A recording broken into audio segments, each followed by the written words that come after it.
गांव की 100 तूफानी खबरें आपके सामने रखेंगे, लेकिन उससे पहले बड़ी खबर पर अपडेट आपको दे दें।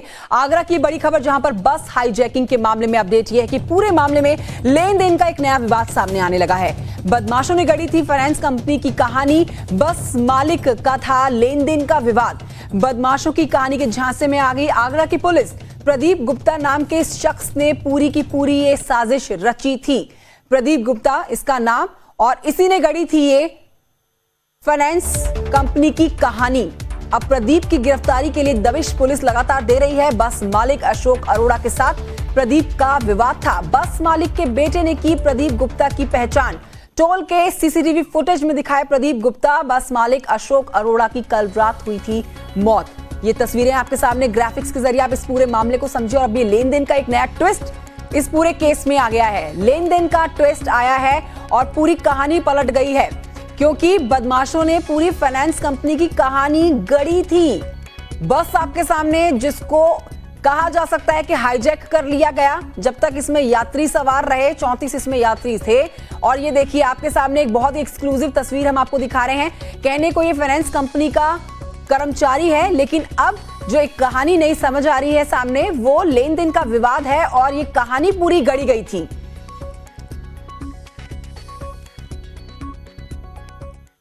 और इस पर एक बड़ी अपडेट आपको और पहुंचा देते हैं। लखनऊ बस हाईजैक के मामले में सीएम योगी सख्त नजर आ रहे हैं। सीएम योगी ने कड़ी कार्रवाई के निर्देश दे दिए हैं। एसीएस गृह अवनीश अवस्थी ने इसकी जानकारी दी है।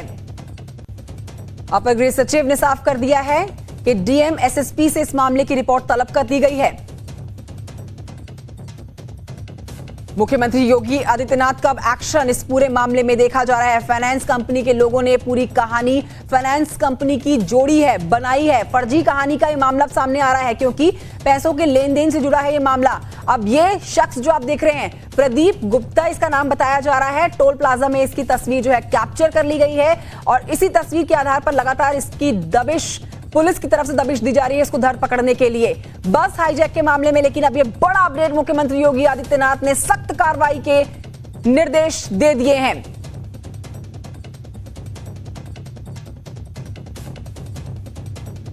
तो फाइनेंस कंपनी की जो कहानी आपके सामने आ रही थी कि मनमर्जी पैसों के लेन देन को लेकर फाइनेंस कंपनी के गुंडों ने कल ये बस जो गुरुग्राम से रवाना हुई थी रात 11 बजे अपने अंडर ले लेते हैं, इसको हाईजैक करके फरार हो जाते हैं, बस यात्रियों को उतार देते हैं। लेकिन अब ये कहानी पूरी तरह से बदली हुई नजर आ रही है, क्योंकि इस पूरे मामले में लेन देन का मामला सामने आ चुका है। प्रदीप गुप्ता शख्स जो है, जो करता धरता था इस पूरे हाईजैक का, उसकी तस्वीर सामने आ गई है।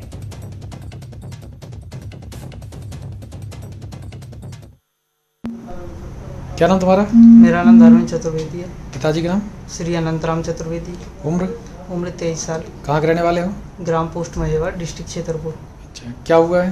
तुम कहाँ? सर मैं गुड़गांव में काम करता हूँ। हाँ? Auto Subros auto air conditioning system में। वहाँ से मैं छुट्टी लेके आया हूँ 10 दिन के लिए। और मैं गुड़गांव से बस से आया हूँ। कल गुड़गांव 3:20 पे वहाँ से मैं गाड़ी बस से निकला हूँ। वहाँ पे टिकट लिया मैंने 1000 रुपये का, वहाँ से गुड़गांव से छतरपुर के लिए। और वहाँ से निकला और मैं आगरा पहुँचा।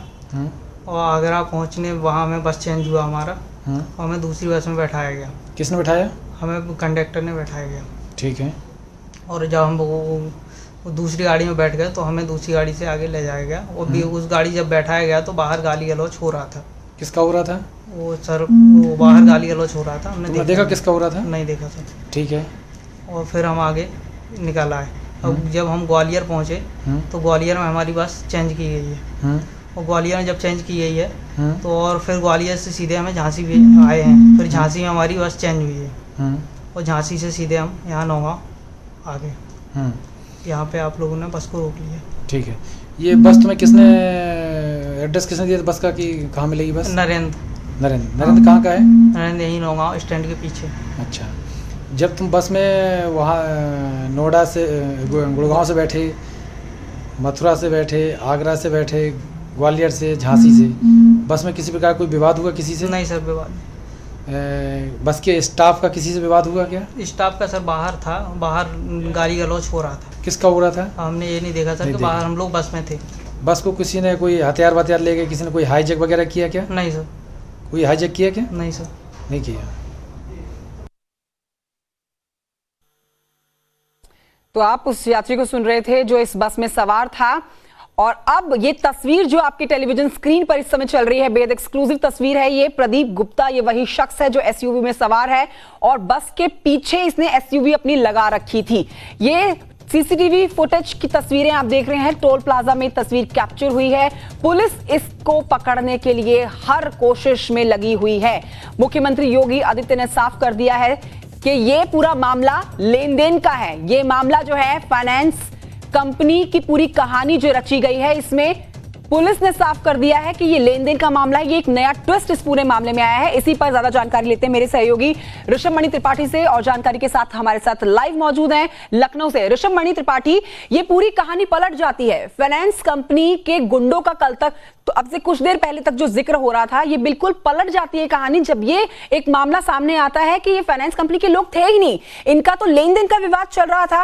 और अब तो प्रदीप गुप्ता जो इस पूरी कहानी का करता धरता है, उसकी तस्वीर भी सामने आ चुकी है।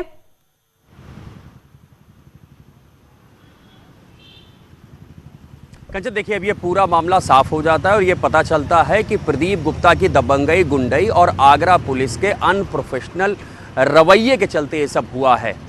ये बात बिल्कुल साफ हो चुकी है कि बस मालिक अशोक अरोड़ा और प्रदीप गुप्ता फिरोजाबाद के रहने वाले हैं, उत्तर प्रदेश के। इन दोनों के बीच में लेन देन का विवाद था।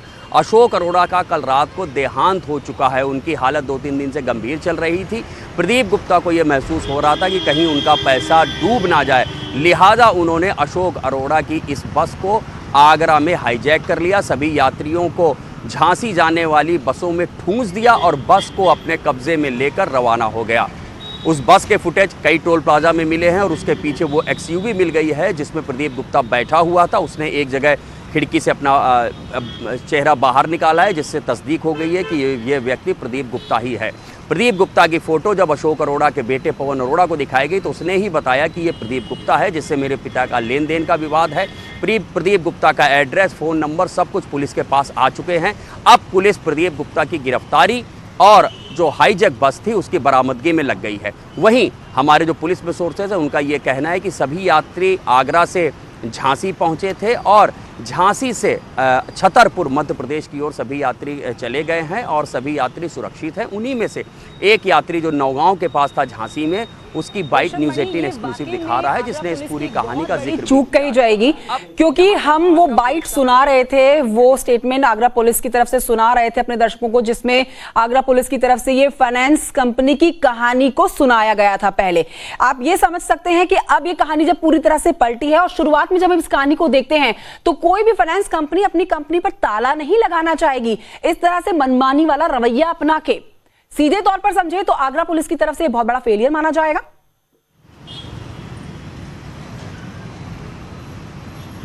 जी कंचन, बिल्कुल सही बात है। आगरा पुलिस का अनप्रोफेशनल रवैया है कि उन्होंने सिर्फ बस के जो कर्मचारी थे उनकी बातों पे यकीन किया और मीडिया में स्टेटमेंट जारी कर दिया कि श्री राम फाइनेंस के जो कर्मचारी हैं, गुंडे कर्मचारी हैं, उन लोगों की ओर से इस वारदात को अंजाम दिए हुए, बगैर बस के कंडक्टर के जो बयान थे उसको तस्दीक किए हुए। उनके बयानों की तस्दीक होनी चाहिए थी सर्विलांस के माध्यम से, टेक्निकल सर्विलांस के माध्यम से या मुखबिरी के नेटवर्क से। बगैर उनके बयानों की तस्दीक किए हुए ये पूरी कहानी रच दी गई कि श्री राम फाइनेंस के जो गुंडे कर्मचारी थे उन्होंने इस बस को अगवा किया है और यात्रियों को झांसी भेज के बस को लेके फरार हो गए हैं। लेकिन जैसे ही उस बस के फुटेज को तलाशा जाता है तो उस बस के पीछे हमेशा ये एक एक्सयूवी गाड़ी दिखाई दी है। उस एक्सयूवी गाड़ी की जब जांच की जाती है, उसके नंबर से तस्दीक की जाती है और अशोक अरोड़ा के बेटे पवन अरोड़ा को दिखाया जाता है उसमें एक व्यक्ति का फोटो, तब ये प्रदीप गुप्ता की पूरी कहानी खुलती है।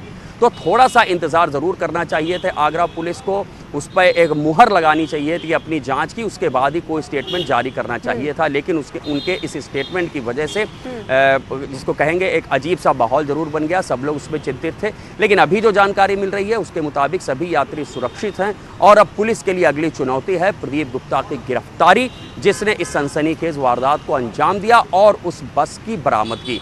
प्रदेश पुलिस की ओर से, प्रदेश के मुखिया की ओर से साफ साफ संदेश दे वाकई दिया में गया इस है, खबर का एंगल पूरी तरह से ही बदल गया।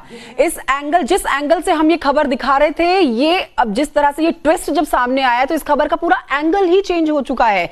ये फाइनेंस कंपनी का मामला था ही नहीं, फाइनेंस कंपनी इसमें कोई इन्वॉल्व ही नहीं थी, बल्कि ये तो पैसों के लेन देन का मामला था। और ये प्रदीप गुप्ता जो शख्स है, इसकी दबंगई की भी दाद देनी चाहिए।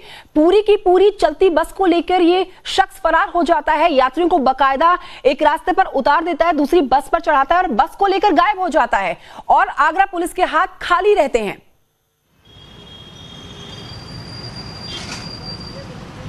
जी देखिए, बिल्कुल सही बात है। प्रदीप गुप्ता ने जो साजिश रची थी, उसने जो कोशिश की थी पुलिस को गुमराह करने की, प्रदीप गुप्ता अपनी साजिश में, अपनी प्लानिंग में कामयाब होता है और आगरा पुलिस को गुमराह कर देता है। जो थ्योरी आगरा पुलिस को बताई जाती है बस के कंडक्टर के द्वारा, वो खुद प्रदीप गुप्ता और उसके गुंडों ने बस के कंडक्टर को बताई थी और उसी थ्योरी पे यकीन करके आगरा पुलिस आगे बढ़ती है। श्रीराम फाइनेंस कंपनी के लोगों से बातचीत और उनको तलाशने में लग जाती है, बगैर बस कंडक्टर के बयानों की तस्दीक किए हुए। ये तो कहिए भला हो, जांच के दौरान सीसीटीवी फुटेज मिल जाती है, उस सीसीटीवी फुटेज में एक्सयूवी गाड़ी दिखती है, उसमें बैठे हुए शख्स की तस्दीक कर ली जाती है अशोक अरोड़ा के बेटे की ओर से कि हाँ ये आरोपी प्रदीप गुप्ता है। तो अब प्रदीप गुप्ता मेन कल्प्रिट हो गया है, उसकी तलाश जारी है। साथ ही साथ आगरा पुलिस अगला और आखिरी कदम जो